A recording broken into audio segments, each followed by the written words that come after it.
Merhabalar. Finansal piyasalara baktığınızda ne görüyorsunuz? Tam bir kaos mu, yoksa aslında deşifre edilebilecek gizli bir dil mi var? İşte bugün bu sorunun cevabını 100 yıldan daha uzun bir süre önce bulduğuna inanan bir dahanın yöntemini, Wyckoff metodunu masaya yatırıyoruz. Aslında bu hepimizin kendine sorduğu o meşhur soru, değil mi? Richard D. Wyckoff'a göre piyasa kesinlikle rastgele bir gürültüden ibaret değildi. Aksine kuralları olan, ustaca oynanan bir oyundu. Ve kendisi bu oyunun kurallarını çözdüğüne inanıyordu. Wyckoff'un bütün teorisinin kalbinde işte bu kavram yatıyor, kompozit adam. Şöyle hayal edin, piyasayı yöneten tek bir süper zeki oyuncu var. Bütün hamleleri o planlıyor, tuzakları o kuruyor ve arkasında sürekli izler bırakıyor. Eğer onun oyununu anlayabilirseniz, piyasanın bir sonraki hamlesini de tahmin edebilirsiniz. Peki, bugünkü yol haritamız nasıl? Önce piyasanın mantığını çözmeye çalışacağız. Sonra bu mantığın dayandığı 3 temel yasayı göreceğiz. Ardından piyasa döngüsüne ve kompozit adamın ayak izlerini nasıl okuyacağımıza bakıp son olarak da bu yöntemin günümüzde hala işe yarayıp yaramadığını konuşacağız. Şimdi en baştan bir şeyi netleştirelim. Amacımız size ezberlenecek formasyonlar ya da kesin al-sat sinyalleri veren sihirli bir formül sunmak değil. Hayır, hedefimiz çok daha derin. Fiyat hareketlerinin arkasındaki nedeni, yani arz ve talebin grafikte bize anlattığı o gizli hikayeyi okumanızı sağlamak.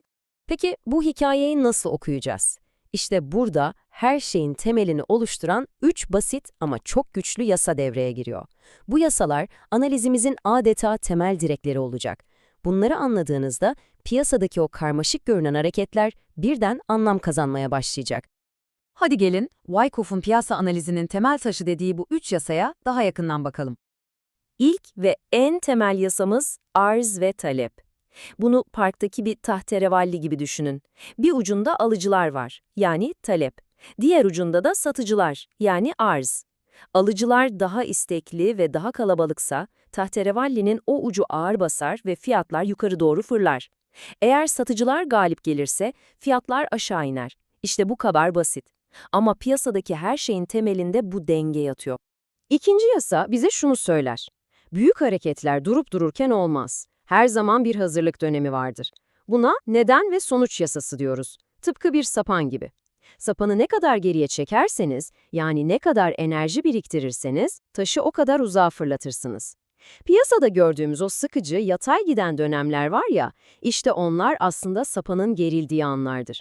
O neden ne kadar uzun sürerse, sonrasında gelecek olan sonuç, yani fiyat patlaması da o kadar güçlü olur. Ve üçüncü yasamız çaba ve sonuç. Düşünün ki bir kürekçi var gücüyle kürek çekiyor, yani müthiş bir çaba harcıyor. Ama tekne yerinden oynamıyor, yani ortada bir sonuç yok. Ne düşünürsünüz? Ya akıntı çok güçlü ya da bir şeyler fena halde ters gidiyor. Piyasada da bu böyledir. Eğer çok yüksek bir işlem hacmi, yani devasa bir çaba olmasına rağmen fiyatlar ilerlemiyorsa, bu mevcut trendin artık son nefesini verdiğinin ve büyük bir değişimin kapıda olduğunun en güçlü işaretidir. Peki bu üç temel yasa sahnede nasıl bir araya geliyor? Wyckoff'a göre piyasa, kompozit adamın yönettiği ve sürekli kendini tekrar eden 4 perdelik bir tiyatro oyunu gibidir. İşte o 4 perde. İlk perde, akümülasyon, yani birikim. Büyük düşüşten sonra kimsenin dönüp bakmadığı bir dönemde akıllı paranın sessiz sedasız ucuza mal topladığı zaman. İkinci perde, yükseliş. Talep artar, haberler güzelleşir ve fiyatlar hızla tırmanır. Üçüncü perde, distribüsyon, yani dağıtım. Zirvelerde herkes alım için sıradayken akıllı paranın kârını alıp yavaş yavaş elindeki malı sattığı dönem. Ve son perde, düşüş. Panik başlar, satışlar alımları ezer geçer, işte bu döngü farklı zaman dilimlerinde tekrar yaşanır. Bu döngünün en kritik ve en tehlikeli iki aşaması akümülasyon ve distribüsyondur. Akümülasyonda kompozit adamın hedefi son kalan korkak satıcıları da oyundan atmaktır. Bunu da Spring adını verdiği sahte bir düşüşle yapar, herkese sattırıp malı toplar. Distribüsyonda ise tam tersi. Hedefi en hevesli alıcıları bile tuzağa çekmektir. Uptrust denilen sahte bir yükselişle bakın daha da gidiyor hissi yaratır ve elindeki malı onlara satar. Yani biri büyük bir yükselişten, diğeri büyük bir düşüşten hemen önce kurulan son tuzaklardır. Tamam, teoriyi anladık. Harika. Peki kompozit adamın arkasında bıraktığı bu ayak izlerini grafikte nasıl bulup okuyacağız? İşte şimdi işin en heyecanlı, pratik kısmına geçiyoruz. İşte elimizdeki büyüteç bu. Hacim spread analizi, yani VSA. Bu analiz 3 şeye odaklanır: fiyat çubuğunun boyutu, o çubuktaki işlem hacmi ve fiyatın nerede kapandığı. Bu 3 ipucunu bir dedektif gibi birleştirdiğinizde piyasanın yüzeydeki görüntüsünün arkasındaki gerçek niyeti, yani kompozit adamın ne planladığını görmeye başlarsınız. Şimdi bu teoriyi pratiğe dökelim. Çok basit. Yüksek hacimle desteklenen bir yükseliş görüyorsanız bu roketin yakıtının bol olduğunu gösterir. Yani trend güçlü.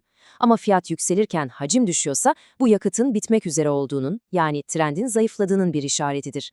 Ama en önemli sinyal şudur: devasa bir hacim var ama fiyat bir duvara çarpmış gibi yerinde sayıyor. İşte bu, o bahsettiğimiz çaba ve sonuç uyumsuzluğudur ve genellikle büyük bir fırtınanın habercisidir. Wyckoff, tüm bunları bir araya getiren sistematik bir yaklaşım sunar. Tıpkı bir pilotun uçuş öncesi kontrol listesi gibi. 1. Genel trend ne yönde? Rüzgar arkamızdan mı esiyor, karşımızdan mı? 2. Rüzgarı arkasına alan, yani trendle uyumlu varlıkları seç. 3. Yeterli neden var mı? Yani bu varlık büyük bir hareketi haklı çıkaracak kadar enerji biriktirdi mi? Sapan yeterince gerildi mi? 4. Fırlatmaya hazır mı? Hareket için son sinyalleri veriyor mu? Ve son olarak 5. Zamanlama. Girişini genel piyasanın hareketiyle senkronize et ki tek başına akıntıya karşı kürek çekmek zorunda kalma. Peki 100 yıl önce geliştirilmiş bu yöntem, bugünün yapay zeka ve algoritmalarla dolu dijital dünyasında hala geçerli mi? Cevabım, kesinlikle evet. Hatta belki de her zamankinden çok daha fazla geçerli. Neden mi? Çünkü teknolojimiz, platformlarımız, hızımız değişti ama piyasayı yöneten temel işletim sistemi hiç değişmedi: İnsan psikolojisi. 100 yıl önce de açgözlülük ve korku vardı, bugün de var. Wyckoff'un analiz ettiği o ilkel duygular bugün de ekranlardaki her bir fiyat hareketini yönetiyor. Aslında modern araçlar bu yöntemi daha da güçlü kılıyor. Artık yapay zeka ile Wyckoff stratejilerini geçmiş verilerde test edebiliriz.